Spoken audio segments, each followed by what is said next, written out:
Chapter 1, as you study the book of Job, it's very interesting.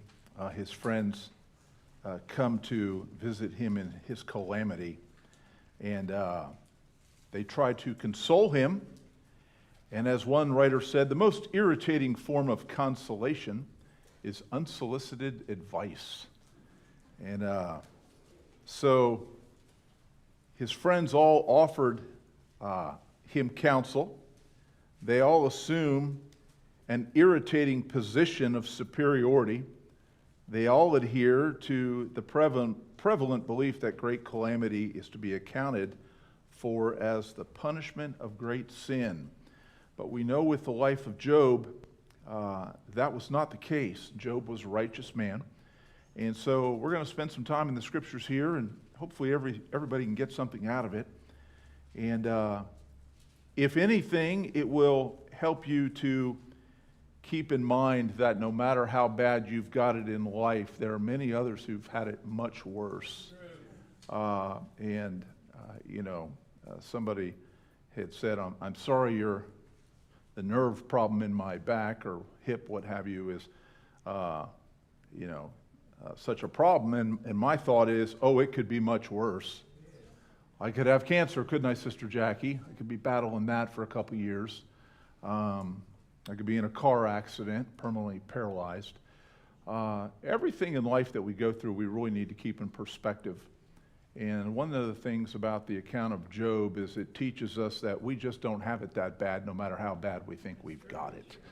And another thing that it teaches us, and I know I'm getting ahead of myself because we haven't even covered this account yet, is that sometimes as comforters and counselors and advisors to one another, to friends and neighbors and family and that sort of thing, it's best that we don't assume to understand why hardship has befallen some people and jump to a conclusion that somehow or another the circumstances in life that people go through are all because they just simply all brought it all on themselves. And of course the reality of it is that in a life of sin we all brought a lot of things on ourselves. And according to Galatians chapter 6, there is a law of sowing and reaping, and you cannot get out from underneath that. But God does give grace, and we're thankful for that. All right, let's start in chapter 1, verse 1.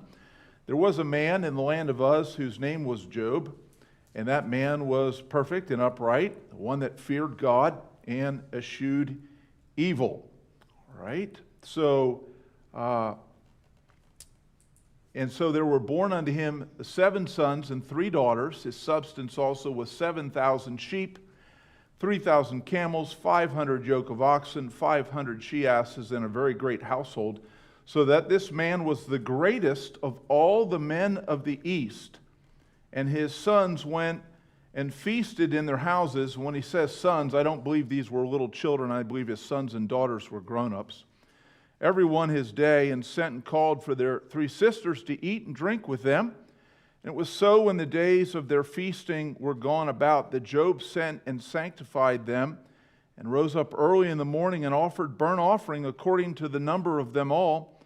For Job said, it may be that my sons have sinned, and cursed God in their hearts. Thus did Job continually. And so Job was not only the greatest man in the East, very intelligent, very wise, but he was a spiritual man. He was a prayerful man. He was a godly man. Now there was a day when the sons of God came to present themselves before the Lord, and Satan came also among them. And the Lord said unto Satan, Whence comest thou? And then Satan answered the Lord and said, From going to and fro in the earth, and from walking up and down in it. And the Lord said unto Satan, Hast thou considered my servant Job? That there is none like him in the earth, not just in his community or his county or his country, but none like him in the earth. A perfect and an upright man, one that feareth God and escheweth evil. Then Satan answered the Lord and said, Doth Job fear God for nothing? Hast not thou made a hedge about him and about his house and about all that he hath on every side? Thou hast blessed the work of his hands, and his substance is increased in the land. But put forth thy hand now and touch all that he has, and he will curse thee to thy face. Of course, this is a false accusation, but that's what he said. And the Lord said unto Satan, Behold, all that he hath is in thy power. Only upon himself put forth not thine hand. So Satan went forth from the presence of the Lord. And we'll stop there for just a second, or well, a little more in a second. Life happens. Romans 8:28 tells us all things work together for the good to those that love God. 1 Peter 4:12 says, Think it not strange the fiery trial that will try you. And I wonder what Job said when all these calamities that were quickly to befall him came upon him. Maybe his initial reaction in his mind was, what in the world did I do to deserve this? And oftentimes in life we face great hardship and difficulty, and it seems unfair, and I would simply respond to that statement. There's nothing fair about life.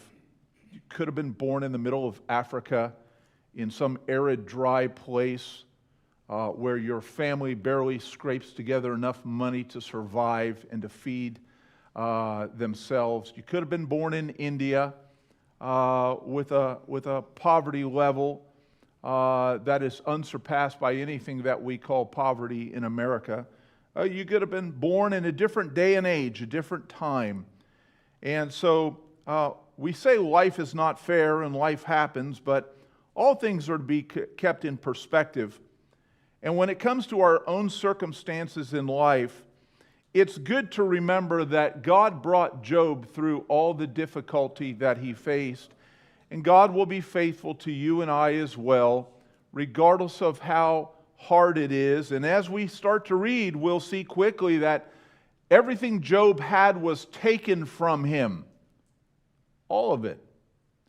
And some might ask, well, he might have prayed, Lord, take my wife because she's not being helped to me. And she said, curse God and die. And a lot of times people say, well, she wasn't a very kind or helpful person. I'd say this, I'd like to look at the other side of the coin about Job's wife. She knew that if he cursed God and died, it would be an end to his suffering. And sometimes people do not look at the spiritual implications of the decisions that people make, but they look at the physical ramifications of the decisions that they make, and just out of compassion they say, it would be better off for you to die than to have to go through all this horrible grief and suffering that you're going through. And so Ecclesiastes 9 and 11 tells us time and chance happen to them all. Hardship, difficulty, and prosperity and good times come down upon all of us. Matthew 5 and 45 tells us God sends the rain on the just and the unjust. Job was a man that feared God. Psalms 111 and verse 10 says, the fear of the Lord is the beginning of wisdom. Job had a carefulness about his decisions that was based on the fear of the consequences of what he might do. Proverbs 10 and 27 tells us the fear of the Lord prolongs life. And some might say, well, it doesn't seem to be working that way out for Job, and we haven't even got down to verse 13 where we start reading into the difficulties that Job faced, but I have no doubt that pretty much everybody in the congregation already knows the story, and we know how it ends up. Okay? So sometimes we just say, yeah, I know how the story goes, and I know how it ends up, and he ends up with twice as much as he ever had before. But the thing that you want to do is you want to read in between the first and the last chapters and dig out those nuggets of truth and those good thoughts, those ideas that help us to see ourselves in the mistakes of other people so that we don't repeat them. So Proverbs 8 and 13 tells us the fear of the Lord is to hate evil, and Job hated evil. Luke 1 and 50 tells us his mercy is to them that fear him. Psalms 34 and verse 4 says, I sought the Lord, and he answered me and delivered me from all my fears. God was faithful to Job. Psalms 31 and 19 says, oh, how abundant is your goodness, which you have stored up for those who love you. God had already, in this thought, stored up the blessings for Job even before he had everything taken away from him.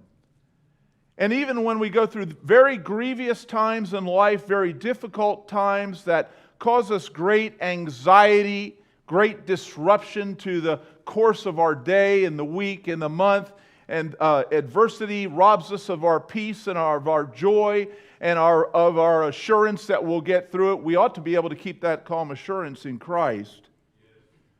Job in his adversity lost all he had, but after the trial he faced, God blessed him with twice more than he ever had before. Verse 13, and there was a day when his sons and his daughters were eating and drinking wine in their eldest brother's house. And there came a messenger unto Job and said, the oxen were plowing, and the asses feeding beside them, and the Sabaeans fell upon them and took them away. Yea, they have slain the servants with the edge of the sword, and I only am escaped alone to tell thee. Well, that's not a good start to the day.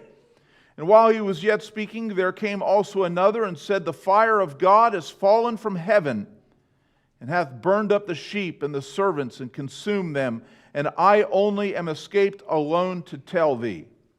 And while he was yet speaking, there came also another, and said, the Chaldeans made out 3 bands, or 3 groups, and fell upon the camels, and have carried them away, yea, and have killed the servants with the sword, and I only am escaped alone to tell thee. While he was yet speaking, a 4th person comes to give a report. There came also another, and said, thy sons and thy daughters were eating and drinking wine in their eldest brother's house. They weren't praying. They weren't spending time with God. They weren't spending time in reflection of their own life and their own decisions. They were just having a party.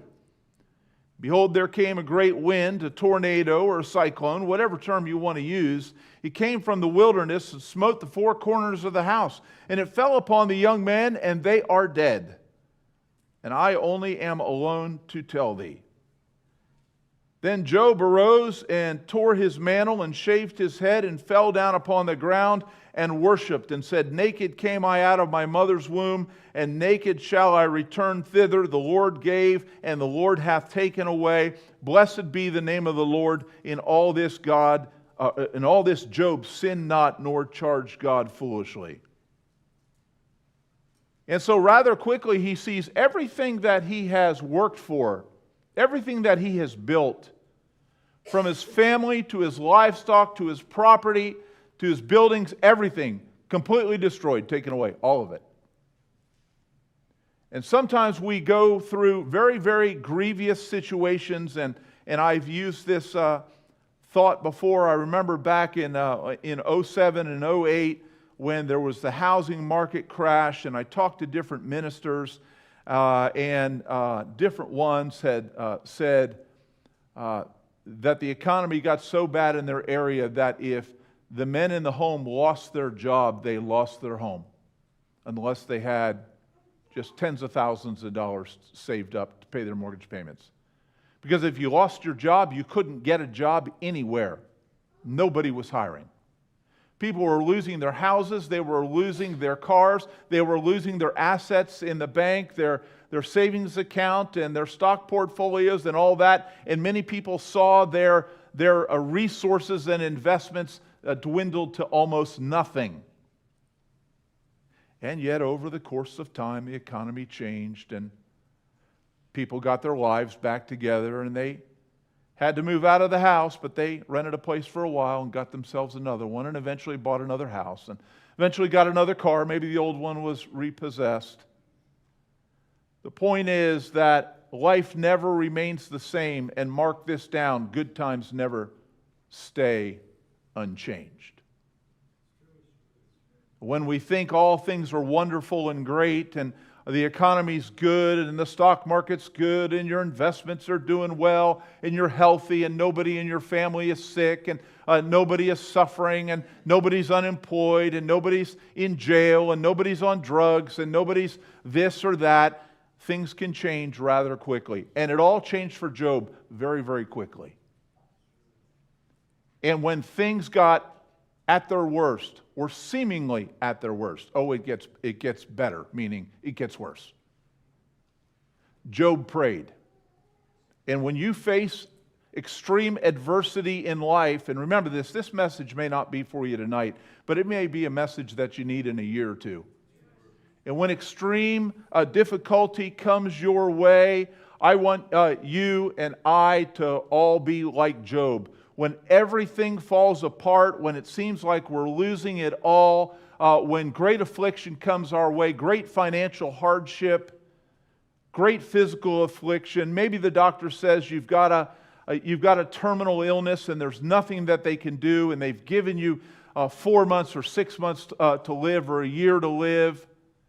You need to be able to still worship God and not charge God foolishly, and not say, God, why did you allow this to happen to me? And God, it's so unfair. And God, it is so unjust. And God, I didn't do anything to deserve this. God sends the rain on the just and the unjust, and He allows difficulty to come on the righteous and the unrighteous as well. And so, poor Job, he worshiped God. He was ready to be taken out. He said, naked came I out of my mother's womb, and naked shall I return thither. The Lord gave, and the Lord hath taken away. Blessed be the name of the Lord. In the margin it says resignation. He was resigned to his circumstance. He did not blame God. He did not bring accusations against God. Matthew chapter 10, verses 29 and 30 through 31, paraphrasing, says, God knows when the sparrow falls. He knows the very number of hairs on your head. God has a record of everything that Job had owned and lost. Yet in the end, God blessed Job almost beyond measure.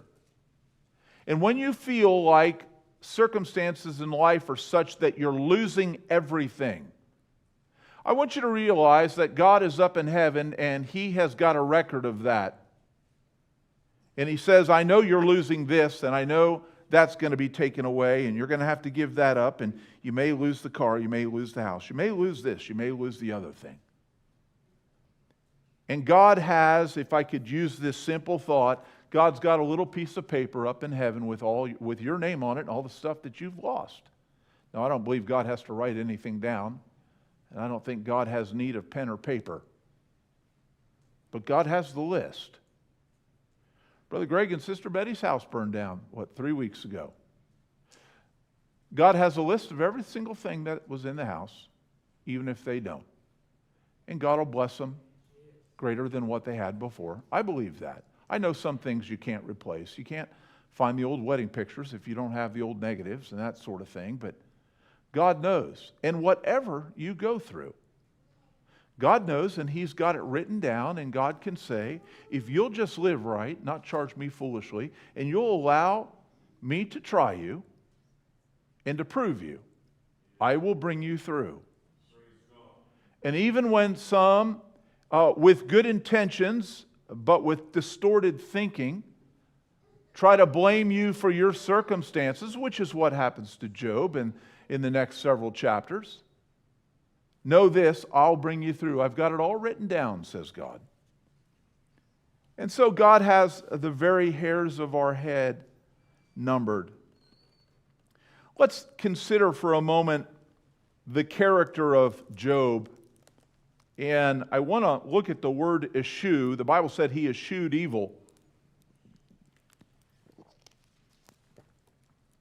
Generally speaking, the world as a whole cannot take the Scriptures and apply the promises in the Word of God to themselves without having previously come into a right relationship with God. That word eschew, to eschew evil, means to avoid using, accepting, participating in, or partaking of. Job didn't want to have anything to do with anything that was immoral or evil. He was a godly, principled, ethical, sinless man. To eschew means to refrain from doing something, to shun, to avoid as something wrong, or from a feeling of distaste, to keep oneself clear of. And so we know that in the chapters to follow, Job is struck with boils from the soles of his feet to the crown of his head. And he just sits in ashes for a week, and he takes a broken piece of pottery, and when you think it can't get worse, it does, and he's having to cut open the boils. And if you don't know, there's like a little seed, I think they call it a little corn inside of a boil, and you slice it open and you scrape it out. And in the old days, they used to take a piece of thread or even a piece of dental floss, and they'd make a little knot and add that little corn in that boil, and they'd lay it right over top of it and pull it tight. And pull it out to help the boil heal. Now, Job went through a lot. Job didn't commit suicide. He didn't run off and go find some other woman. He didn't end up in a mental institution. He didn't do anything crazy. He stayed true and faithful to his godly principles and his relationship with God, and that's why God brought him through. So at this moment where Job has gotten this report and he's kind of lost everything, I wonder if he said to himself, it can't get any worse than this. How many times have you ever said that to yourself? It can't get any worse than this. And then what happens? It gets worse than this. And you feel like you barely had grace for whatever it was you were going through, and you're praying, please, God, don't let anything worse come upon me. Oh, Lord, let this be the worst of the worst. And God gives you grace, and you breathe a sigh of relief because you think, okay, it's finally gotten better, and then all of a sudden, it gets worse. You have grace for one day, and that's today. Let tomorrow take care of itself. Let next week take care of itself. You pray and keep the mind and heart that Job had, and God will bring you through every day and every trial and every test, and God will enable you to keep victory in your soul. And when you get down to the place where you say, I can't take it anymore, God will say, my grace is sufficient, and He'll give us more grace. And it won't kill us even though we think it's killing us. And it won't destroy us, even though in the moment we feel like it's destroying us. It won't leave us an empty shell of a person, even though sometimes we feel like all of our life is just getting sucked right out of us because some circumstances in life are so difficult. And so God was faithful to Job. He was a righteous man. That word righteous is the quality of being morally true or justifiable. Psalms 34:15 says, the eyes of the Lord are on the righteous, and His ears are open to their prayer or open to their cry.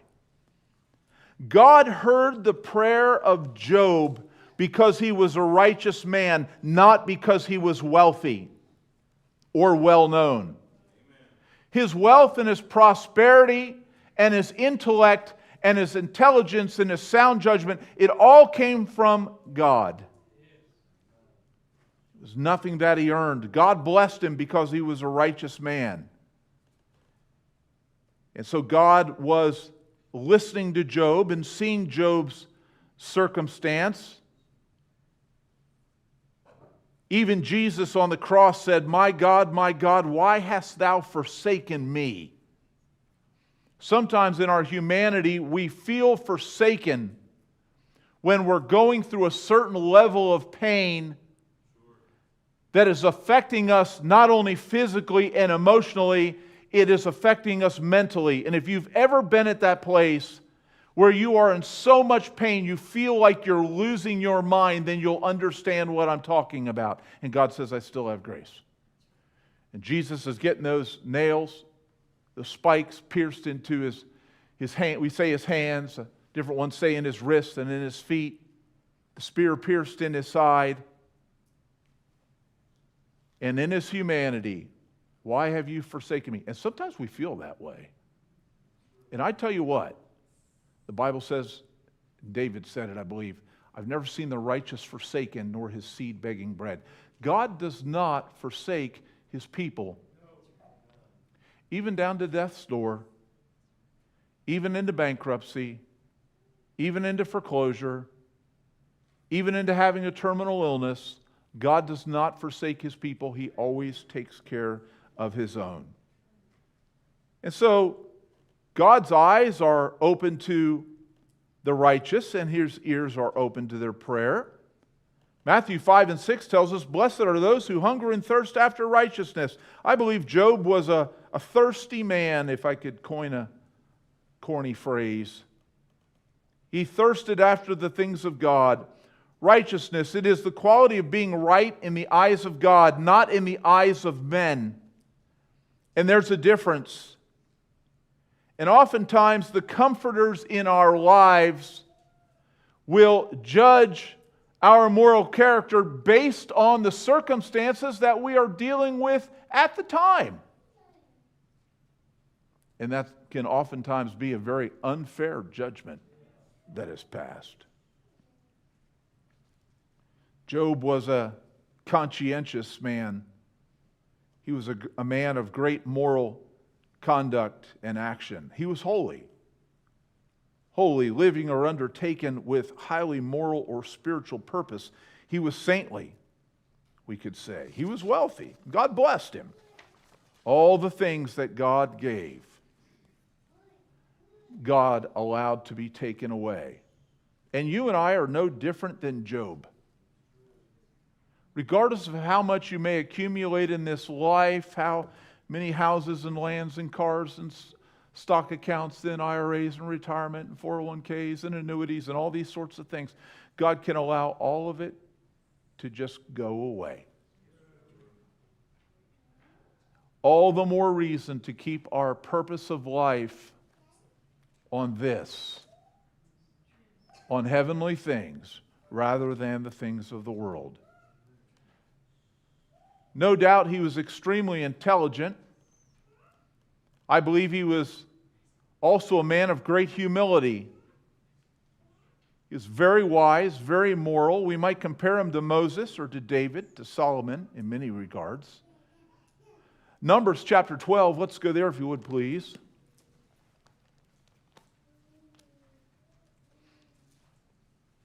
It's important to focus on the character of Job because I want you to understand the type of people that God brings through their trials.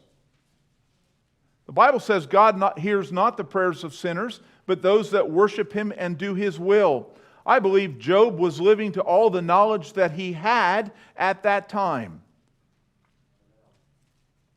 And I believe God accepted it, and I believe he was a man of faith in God. And I believe he was humble. Arrogance only gets you so far. It really does. And so we read here in Numbers chapter 12,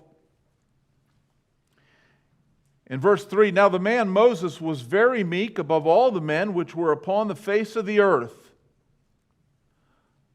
So Moses was a very meek man, and yet God used him to lead the children of Israel out of Egyptian bondage and across the wilderness right to the edge of Canaan. I believe that serves a purpose to finding success in life, humility. 1 Kings 10, let's go there if you would please.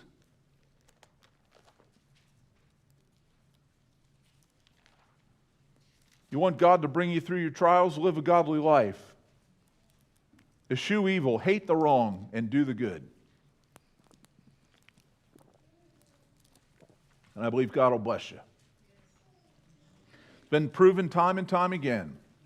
We have many, many testimonies right in our own congregation of the wonderful faithfulness of God to take care of his people and bring them through great adversity and hardship.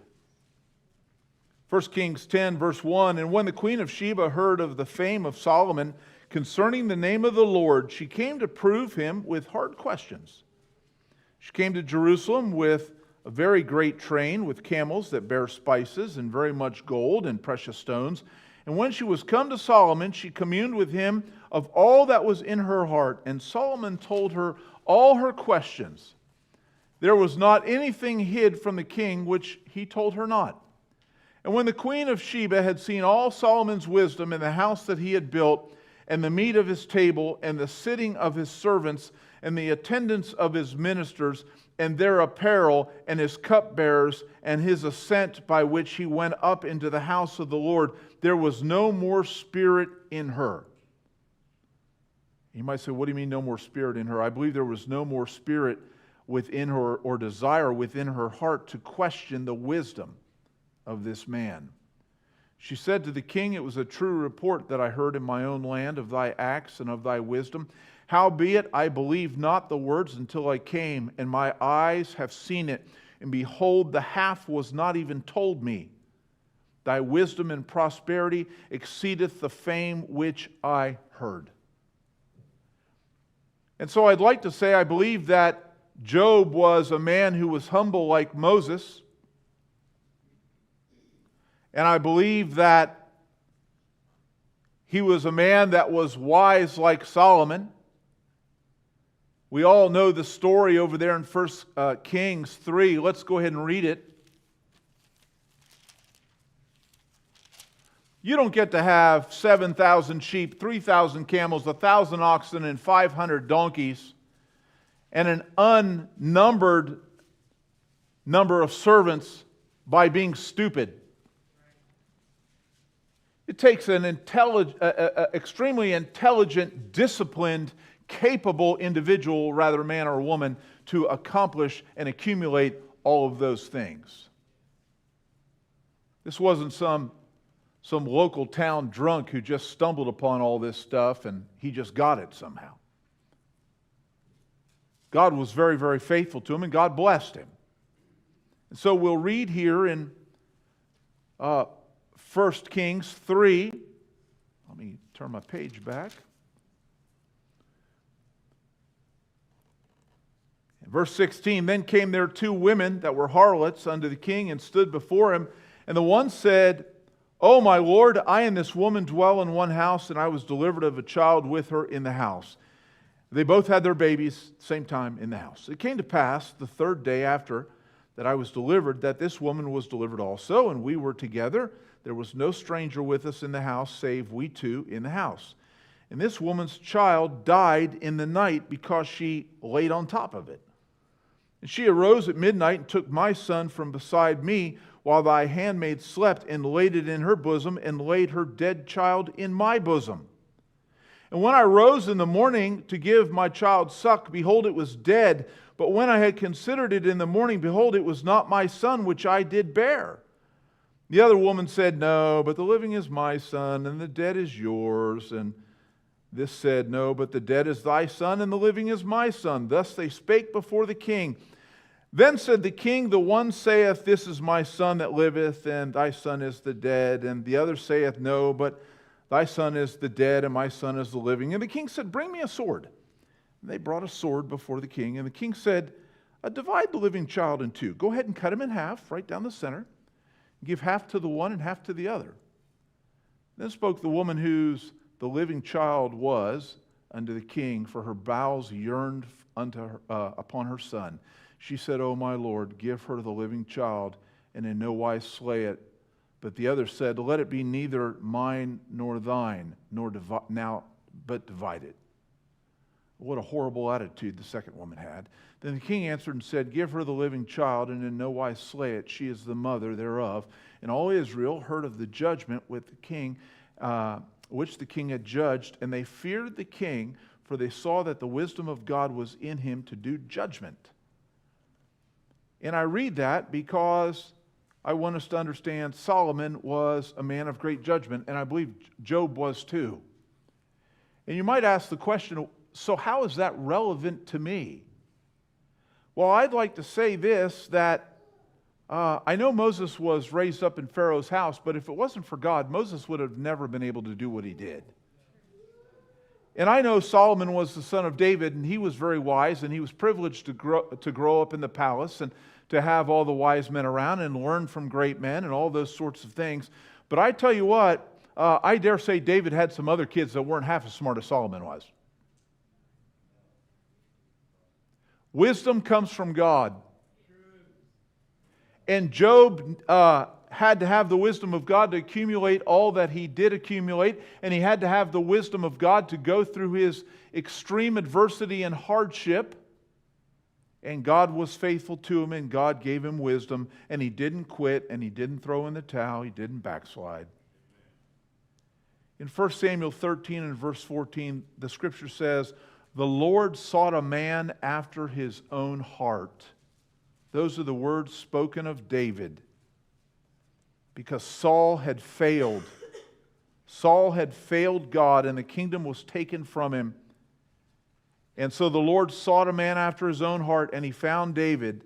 In Acts 13 and 22, it says, "I have found David, the son of Jesse, a man after my own heart." Job was, a man after God's own heart. And if you will be a man or a woman that is after God's heart and desiring to please God above all else, and if God will become your supreme priority in life, not your friends, not your neighbors, not your family, not your coworkers, but pleasing God in heaven and being obedient to His Word, I tell you what, God will bless you beyond measure and bless you beyond your peers and bless you beyond others within your family. God is faithful.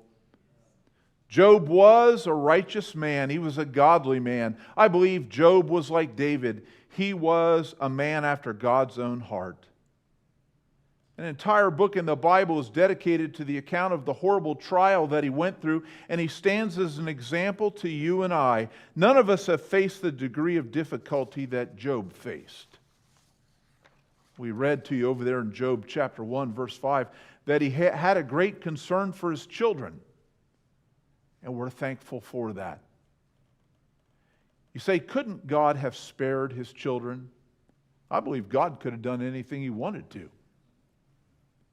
I believe the story could have played out differently if Job's children were godly children.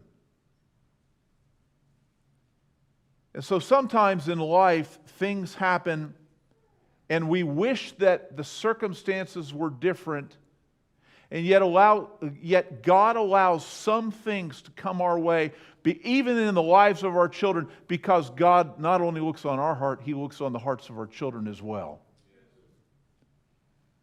And so God is just in everything that He does.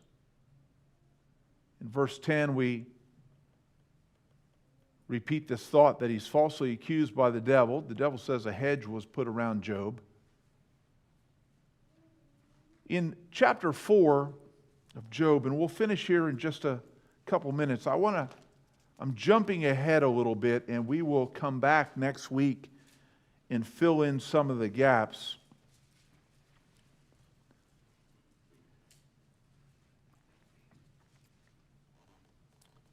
Chapter 2 and verse 11 says, "When Job's 3 friends heard of all this evil that was come upon him, they came every one from his own place, Eliphaz the Temanite, and Bildad the Shuhite, and Zophar the Naamathite, for they had made an appointment together to come to mourn with him and to comfort him." And I believe that was their desire. Now, as you read the book of Job, what you'll find is you'll find a lot of accusations that are made against Job that are unfair and unfounded. Because Job's comforters were operating on the principle of this: if anything that bad happens to somebody, it must be because they were doing evil and they're just reaping what they sowed. Which kind of translates down to, in our day and age, if you get fired, you probably deserved it. Well, maybe not. If your house burns down, you probably did something to deserve it. Well, probably not. If the economy goes south and you lose your job and the car gets repossessed, somebody could say, well, if you'd been a little smarter and been more spiritual, that wouldn't have happened. Time and chance happens to them all. Good and bad befalls all of us.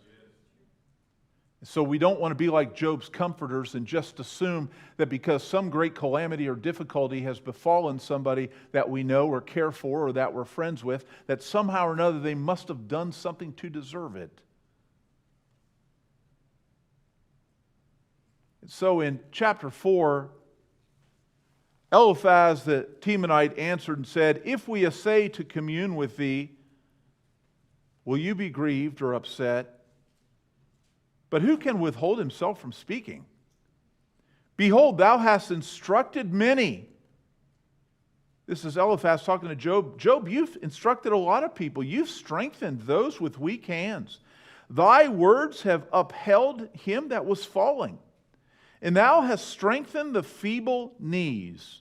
All that was true. Job was a tremendous asset to those around him. He was a great strength and encouragement. We might even call him a lifesaver.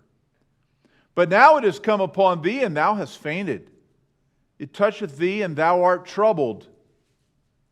Well, I would imagine if I had gone through what Job had gone through, I would be troubled as well. Is not this thy fear, thy confidence, thy hope, and the uprightness of thy ways? Remember, I pray thee, whoever perished, being innocent? Which, if we could translate that, it sort of a little bit more modern English. Whenever this kind of stuff happens to people, do you really think they were innocent? I mean, don't you think they were probably guilty if all this calamity came their way? This is Eliphaz's thought. Even as I have seen they that plow iniquity and sow wickedness, why, they reap the same. Okay? So Job, maybe you're hiding something. Maybe you've done something to bring this upon you. But by the blast of God they perish, kind of like his children and his servants. And by the breath of his nostrils are they consumed. The roaring of the lion and the voice of the fierce lion and the teeth of the young lions are broken. The old lion perisheth for lack of prey, and the stout lion's whelps are scattered abroad. Now a thing was secretly brought to me, and my ear received a little thereof. In thoughts from the visions of the night, when deep sleep falleth on men. Fear came upon me, and trembling, which made all my bones to shake. Then a spirit passed before my face. The hair of my flesh stood up. This is Eliphaz talking. Job didn't say this. It stood still, but I could not discern the form thereof. An image was before mine eyes. There was silence, and I heard a voice saying, Shall mortal man be more just than God? Shall a man be more pure than his Maker? Behold, he put no trust in his servants and his angels. He charged with folly. How much less in them that dwell in houses of clay, whose foundation is in the dust, which are crushed before the moth. They are destroyed from the morning to evening. They perish forever without any regarding it. Doth not their excellency which is in them go away? They die even without wisdom. And here's the thing. What he said was true, but it was improperly applied to Job and his circumstance. So one writer said, however misappropriated Eliphaz's comments were in the case of Job, there can be no doubt as to the purity and truthfulness of the statements. If not well directed to Job, they may be directed to you and I.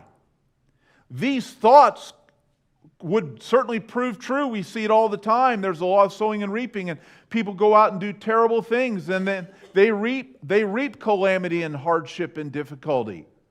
And it is that law of sowing and reaping that they fall under. But this application is misapplied to Job. Job had been the director of many, counselor, philosopher, and guide to not a few people, to the young and old alike, in the perplexities of life. Again, he had been the comforter to the sorrowful and weak. He had strengthened the hands that hung down and the feeble knees. I would say he had been a tremendous asset in his community. His fellow man looked up to him. He was a great strength and help. He had led in straight paths the feet of those who erred. It is a beautiful picture of an amiable and benevolent, God-like career. He had not, like many, to look back on a barren waste and selfish and misspent life. With all that Job went through, and even with his comforters coming along trying to help him out, even though in many cases they were misguided, Job, in all of his grief and hardship, did not have to look back upon a misspent life that was wasted. He could not look back and say, well, it's because I was doing this terrible thing, and it's because I did that terrible thing, and I wasn't honest with God, and now all these things have come my way. That was not the case. And so even in the most difficult of situations, he could still rest in this thought. He maintained his integrity. And when your difficulty in life comes your way, and it seems more than you can bear, and people come sometimes with false accusations, meaning well, saying, well, you probably deserve this. Don't be a Job's comforter. Okay? You need to maintain your integrity, maintain your relationship with your Creator, stay close to God, stay true to your morals and ethics that are Bible-based. And so, as we said, he had been the counselor of many, the guide to not a few people. He had led in straight paths the feet of those who erred. He had not, like many, to look back on a barren waste and selfish and misspent life. He lived a godly life. To sow the seeds of virtue and health and activity is to reap the harvest of hope in illness. And Job sowed the seeds of virtue and morality and godliness. And in time, he reaped a harvest of hope in the most difficult of situations. So one writer said, in forced idleness, in weakness, and in death, hope is the kind nurse of the ailing and the old. And why, might one ask, is Job without the angelic ministry of her now? Speaking of hope. Where, might one ask, is his hope? Where is the same hope that he encouraged others to hold to? I tell you, when you go through great hardship and difficulty, sometimes you get to that place where you feel like you are losing hope that your situation will turn around. And I would encourage you this way.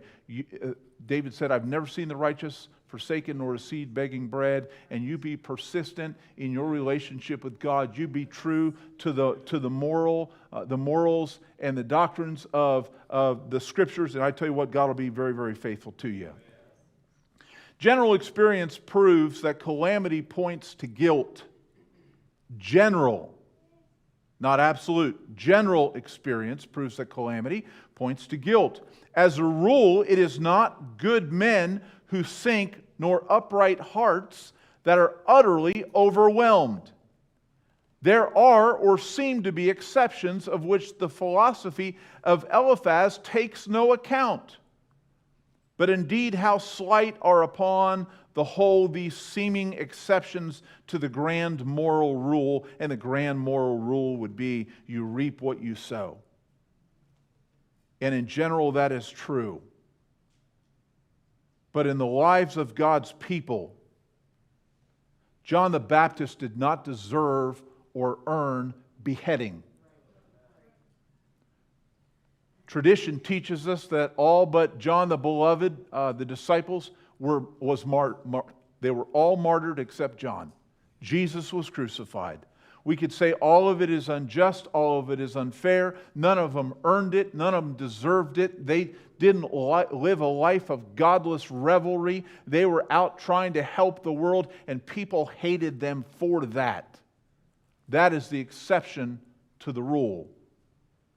As in grammar, so in life, there are exceptions to this rule. Every reaping implies a previous sowing. The key word in that statement is implies. Every reaping implies a previous sowing. You may meet somebody and they may be very, very wealthy. And you may say, wow, they're just loaded. They're worth millions, and they have this beautiful house. And I've heard they're a sharp business person, and they've got these fancy cars, and they've got all this money, and they've got a vacation home, and all this. Certainly, they must have done some great things to find that place in life. And as a general rule, you would probably say, yeah, probably so. Unless you find out that they were pretty worthless at the company and their own dad fired them. But great Uncle Louie left them $10 million because he had mowed their grass when he was 11 years old and he never forgot. And now this guy inherits $11 million and he hasn't done a good thing to deserve any of it. And he might say, yeah, all the great things that I've done have brought all these things upon me. No, actually, the fact that you've got a crazy uncle is why you've got what you've got. Okay? So every reaping implies a previous sowing, but that is not always the case. As with Job, he did no evil to reap this catastrophic event in life. Chapter 4, verses 1 through 6, we won't even read it, but the teacher is tested. The teacher is Job. Throughout the words of Job's friends, many truths are to be found, both accurately stated and beautifully illustrated, but in many cases, almost generally, a wrong application of them is made to Job. And so that's one of the reasons that we now have, thousands of years later, the expression, don't be a Job's comforter. Because what they said was true, but it was a misapplication in Job's case because he was not some ungodly sinner that brought all this devastation and heartache upon his life. The friends designing and desiring to be comforters do through imperfect views of the mystery of human suffering indeed become accusers and make the burden heavier for which they intended to make it lighter. And I would just wonder how many times, just in our humanity, we have made an assumption about somebody else because of the difficulty that they've gone through, that they must have somehow done something to bring that upon themselves. Remember, there's always an exception to the rule. And when people are going through great difficulty, I would say this: you neither need to know or understand all the terms and conditions and situations that have brought about what they face in life. You don't have to know the backstory. You don't have to know the history. You don't have to know the details. I'll give you a piece of advice. It's better in life that you know fewer details rather than more. Your job is to offer up words of encouragement, inspiration, edification, something that might bring some joy, something that might engender some strength. Job, who had formerly been the instructor of many and strengthener of them, becomes smitten and he faints. He's touched and he's troubled. And there may come a day where you are smitten with great difficulty or hardship in life, and you'll be able to look back and you'll be able to remember when you taught Sunday school, or maybe you were a lay minister in church and you helped give devotional lessons on Wednesdays or Sundays, or you filled in when the pastor was gone and you preached messages and people were encouraged and strengthened by them. And then all of a sudden, as time goes on, you're smitten with circumstances of life. And it says he fainted in that thought. He was overwhelmed. He is touched and he is troubled. God does not want us to be troubled by our adversity and hardship. So the instruction is therefore to the teacher who can pour out words of instruction, and to the comforter who aims at consoling and instructing others. Sometimes conclusions are drawn and opinions are expressed that are based on false assumptions about the heart and life of those upon whom great difficulty falls. We become flawed comforters and counselors. Or even maybe when we have great difficulty come our way, we go on an endless journey of the mind, asking ourselves, what did I do to bring this upon myself? And at some point you have to say to yourself,